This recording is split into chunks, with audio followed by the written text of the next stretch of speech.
उत्पत्ति भूमिका।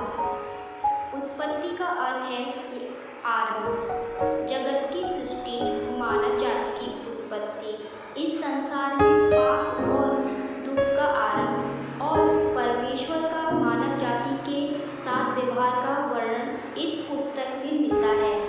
उत्पत्ति को दो भागों में विभाजित किया जा सकता है।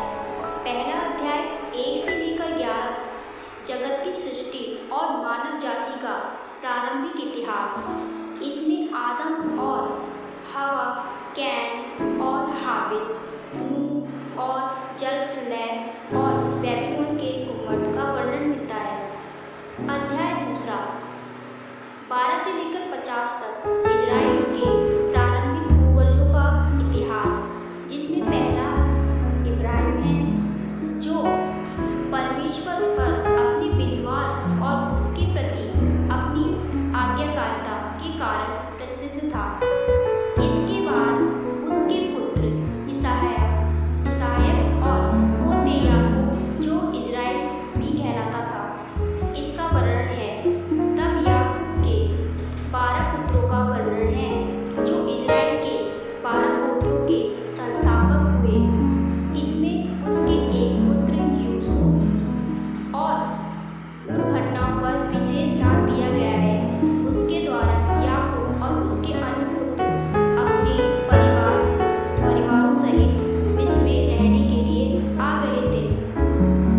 यद्यपि ये पुस्तक लोगों के विषय में बताती है, फिर भी मुख्यतः ये परमेश्वर के कार्यों का वर्णन करती है। इसका आरंभ इस स्वीकृति से होता है कि परमेश्वर ने जगत की सृष्टि की, और अंत इस प्रतिज्ञा से होता है कि परमेश्वर निरंतर अपने लोगों की चिंता करता रहेगा। पुस्तक के आरंभ से ही अंत तक मुख्य पात्र परमेश्वर है, जो बुराई करने वालों को दोषी ठहराता है और उन्हें दंड देता है।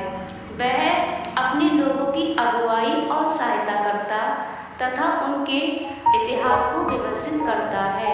ये प्राचीन पुस्तक एक जाति के विश्वास का वर्णन करने और उस विश्वास को बनाए रखने में सहायता के लिए लिखी गई थी। इसकी रूपरेखा इस प्रकार है: जगत और मानव जाति की सृष्टि, पाप और दुख का आरंभ, आदम से नूह तक, नूह और जल प्रलय, बेबीलोन का गुम्मट, शेम से अब्राम तक, कुलपति अब्राहम, इसहाक, याकूब, एसाव की वंशावली, यूसुफ और उसके भाई, मिस्र देश में इजराइली।